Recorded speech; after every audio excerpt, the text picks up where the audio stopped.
i svaku nelogičnost koju primijete u proizvodnji, on je prijave na tabletu. Ali imamo i veće kompliciranije uređaje koji treba par dana da se obuče dizajner cijeli uređaj. Razvili ekran osjetljiv na dodir. Izračunali smo da može imati preko 12.000 različitih konfiguracija.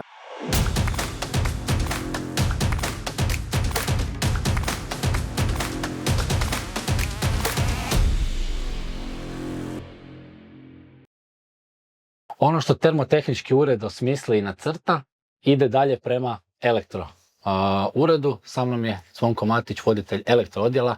Zvonko, ukratko, šta vi radite u elektro uredu? Pa tako je, znači nakon što termotehničari naprave specifikacije u svom uredu, mi na temelju tih specifikacija radimo elektrošeme za svaki pojedini uređaj koji proizvodimo. Šeme crtamo u E-Plan elektriku i Pro panelu i to u 3D okruženju. Bitno je napomenuti da je u 3D okruženju i nam to omogućuje točnu dispoziciju elemenata unutar samog elektroormara, što nam kasnije puno olakšava stvar kod proizvodnje, gdje smo tu taj dio integrirali, znači samog projektiranja i proizvodnje u jedno, sa nekim dodatnim strojevima u elektroradioni o kojima ćemo malo kasnije. Naš zadatak je ovdje da osiguramo napajanje i komunikaciju između svih elemenata sustava. Znači da bi moglo to sve zajedno funkcionirati, kompresori, elektroekspanzijski ventili, pumpe, ventilatori, mi moramo osigurati napajanje i neku vezu, odnosno komunikaciju između tih svih komponenti. I naravno moramo projektirati upravljanje za sve to. I tu nam je samo to projektiranje u 3D-u puno pomoglo, jer smo uspjeli uspostaviti direktnu vezu između projektiranja i same proizvodnje kasnije.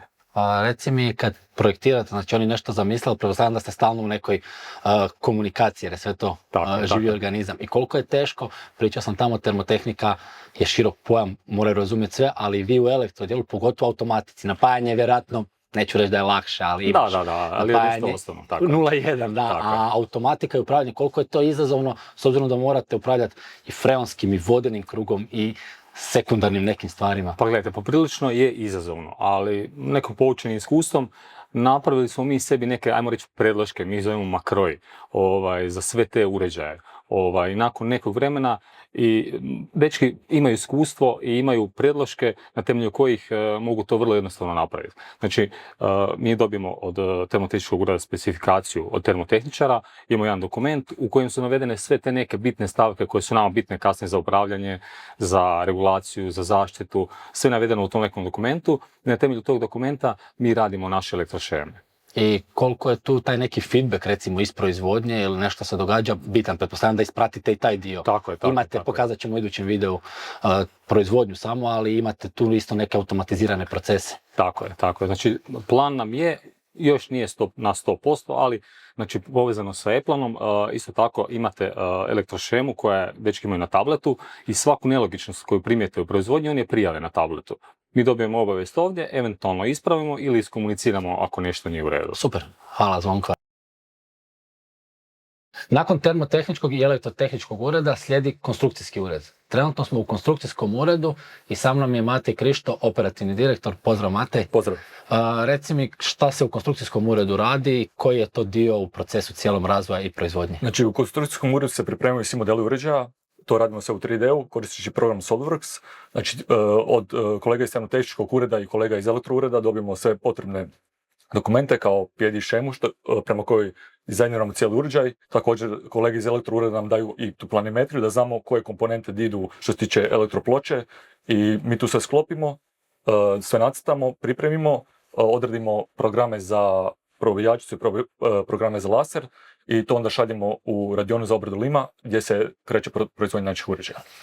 Pokazat ćemo u idućem videu cijelu proizvodnju, ali koliko je bitan, odnosno do kojih detalja se to tu razradi? Znači, pretpostavljam da to ide do svih detalja? Znači, to ide do najsitnijih detalja, zato jer praktički svaka rupa mora pasiti da bi se to dalo složiti u radioni. Znači, sve mora odgovarati, sve komponente se moraju staviti u uređaj, sve cijevi, sve se treba prije pripremiti da bi to funkcioniralo. I onda u radionama pretpostavljam da to, pošto sve radite u softveru, softver ode na uređaj, uređaji su isto danas moderni i oni to praktički, pokazat ćemo proizvodnje, ali oni to rade. Tako je, neki poluautomatski to se odradi, znači imamo operatere na strojevima, ali to sve mi automatski šaljemo dole na strojeve, A što se tiče tu asemblaže i proizvodne linije, svu potrebnu dokumentaciju također pripremimo mi. Znači sve slike, sve nacrte, sve pripremimo dečkima da to ide ono kako treba. Reci mi oko konstrukcija, tu vidio sam imate razne uređaje, koliko tu bude nekih, ajmo reći, polušpranci ili je dosta sve individualno svaki projekt? To ovisi, znači svaki projekt je za sebe. Znači mi većinom nemamo iste projekte nikad,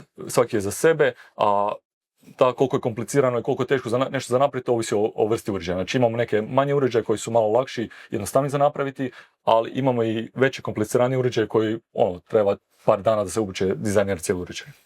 Hvala ti, Matej. Hvala. Nakon što termotehnički, elektrotehnički konstrukcijski ured sve nacrta, zamisli, zadnja točka je software ured. Sa mnom je Dragan Knežević, voditelj software ureda. Pozdrav, Dragane. Pozdrav, dobro vam do. Vi ste tu zadnja neka točka razvoja. Šta vi radite, kako vi to sve objedinjujete da to tamo neki krajnji korisnik može kliknuti da to sve funkcionira? Evo, kao prvo dobrodošli. Ovako, evo, mi tu pokušamo, kako ste rekli, da sve to objedinimo nekako i da to na kraju sve radi u nekom automatskom radu. Ono što mi tu koristimo kao hardware, što je dosta bitno, koristimo Siemens brand, taj njihov portfolio za OEM proizvodnju iz serije Climatics. Alati kojim se služimo su Sapro i Automation. Ovaj software sad koji dizajniramo, on je u principu zamišljen da sve što postoji u online kalkulatoru koji termotehničari zamisle, mi pokušavamo da to preslikamo u aplikaciju, da preslikamo u software koji će na kraju svim tim izazova tržišta doliti, znači da sve možemo, ajmo reći, nekoga da pokrijemo kako mislimo da treba da bude. Ono što je interesantno, recimo fizika je fizika, znači kompresor, pumpe i uređaj, i tu je tehnologija napreduje, ali ajmo reći, to je sad već na nekoj zavidnoj razini. Ono što sam ja primijetio, što ljudi koji feedback dobijemo, da taj zapravo software i to upravljanje, to je zapravo glavna razlika. Pričam često da puštanje u rad je puno bitnije nego ovo tamo. Koliko vi tu vidite izazov, kako razumjeti i objediniti to, a opet moraš napraviti da neko tamo ima neku mogućnost klikanja. Pa naravno, to je nama uvijek izazov nekako da to pokušamo da što jasnije pokažemo, da što jasnije prikažemo, da to na krajnjem korisniku ili nekom serviseru koji to pušta u pogon, da to bude jednostavno. U tom kontekstu, paralelno sa softverom smo razvili ekran osjetljiv na dodir, gdje smo pokušali prikazati, ajmo reći, ono sve što se nalazi u PID dijagramima od termotehničara, gdje smo to pokušali preslikati u nekakve slike na ekranu, da jednostavno kad dođete na uređaj, da vi znate o čemu se tu radi. Evo, budemo sad možemo pokazati direktno na ekranu, pa ćeš nas provesti malo kako to izgleda. Evo, što smo sad pominjali oko softvera i panela, Dragane, sad ćeš nam pokazati kako to izgleda u realnom životu, pa evo. Da, evo, u realnom životu, ovdje ćemo sad kratko samo da prikažemo taj osnovni main hardware od Siemensa koji se zove POL 688. Evo ovdje možemo vidjeti još isto kako to izgleda. Ovdje imamo sad taj ekran osjetljiv na dodir. Ovdje sada trenutno ovo je samo simulacija, ovo nije živa mašina, ovo je samo kako izgleda to defaultno kad mi stavimo aplikaciju ovoga. A ovdje s druge strane sada možemo vidjeti kako to izgleda u realnosti kad je mašina uključena negdje na objektu, negdje na terenu. Ovo konkretno što vidimo tu, to je uređaj koji se nalazi u Danskoj i možemo vidjeti da je, ajmo reći, dosta složena konfiguracija hardverska, gdje imamo hidrauliku koja je složena, gdje imamo pumpu po krugu, gdje imamo flow switch, pumpa i isparivač, gdje imamo u pozadini pumpe koje su upravljene sa inverterima, gdje očitavamo protok, na osnovu toga očitavamo protok i ovisnosti koliko pumpi radi, tako mi protok mijenjamo gore dolje. Reci mi koliko, na primjer sad imaš neku ideju i kažeš ok, idemo ovo probat, pretpostavljam da prvo tu testirate lokalno i koliko to mislim, može trajati vjerojatno duže i kraće, ali u pravilu ono. U pravilu sada što se sada događa trenutno, mi imamo jako puno sada već nekakvih tih predgotovih konfiguracija koji smo mi sada već napravili, pošto sada taj software postoji već 8 godina, znači je već online, pa treba nam u principu nekakvih sat vremena da bi ovakvu nekakvu mašinu skonfigurirali, odnosno šta znači konfigurirati? To znači otvoriti elektrošemu i na osnovu elektrošeme kroz to stablo parametara proći, definirati kakav uređaj, koji tip uređaja, koliko pumpi, kakvi pumpi, kakav ventilator, kakav kompresor, koji inverter, koje snage, jer nam je to sve bitno na kraju da možemo napraviti kvalitetnu konfiguraciju i da ta konfiguracija kad se iz ovog ureda definira, šalje se u elektroradionu gdje se to asemblira i naravno onda kroz asemblažu dolazi u donju radionu koju ćemo vidjeti poslije, te u ispitnu stanicu, u ispitnoj stanici se to testira i dalje ide ondje gdje treba da ide. Hvala ti Dragane, evo, na ovom objašnjavanju softvera. Evo, nakon što smo prikazali sve urede, znači od termotehničkog, elektrotehničkog, konstrukcijskog i softvera, postoji još jedan dio ureda koji objedinjuje to sve. Sa mnom je Dino Miše, voditelj istraživanja i razvoja. Bog Dino. Dobar dan. Da, evo, ja sam voditelj istraživanja i razvoja i moja zapravo zadaća je uvijek spojiti nekakva teoretska i praktična znanja, jel? Kao što smo rekli, cijeli proces počinje u mom uredu jer imamo tu zadaću prije nego što se proizvod napravi, integrirati različite komponente, odnosno predložiti komponente koje ćemo integrirati u naše uređaje i to se sastoji od nekoliko faza. Ja. Kroz sve te faze ovi uredi koje smo spomenuli također sudjeluje, tako da je razvoj zapravo nekako ljepilo između njih. Nekoliko je tih još uloga koje imamo kao razvojni ured, a jedna jako bitna je modeliranje. Znači tu fiziku koja se događa u komponentama mi želimo matematičkim modelom, nekim jednadžbama opisati. I sada zašto je to bitno? Jer Frigo Plus radi na principu make to order, što znači da mi imamo neke baze, uređaj ima neku bazu na kojoj se može jako puno toga dodati. To ne možete zamisliti kao konfigurator kod auta, vi odete kod nekog proizvođača i kažete šta bi, kakav motor, koju boju, ovo ono.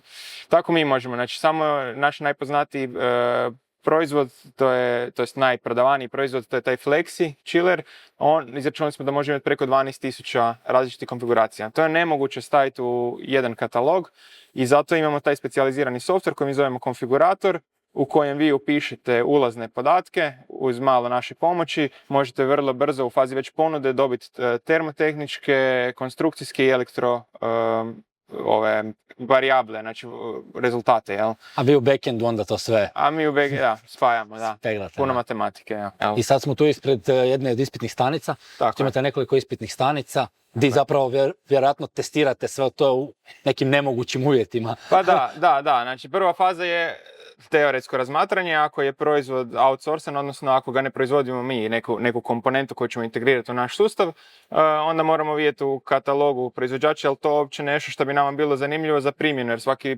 uređaj drugčiji, imamo neke baze koje su za industrije razne, jel? Nije za iste uvjete. I onda kad odredimo da je pogodna za ispitivanje, onda idemo u jedan od ovakvih eksperimentalnih postava. Ovaj konkretno služi za ispitivanje zračnih izmjenjivača.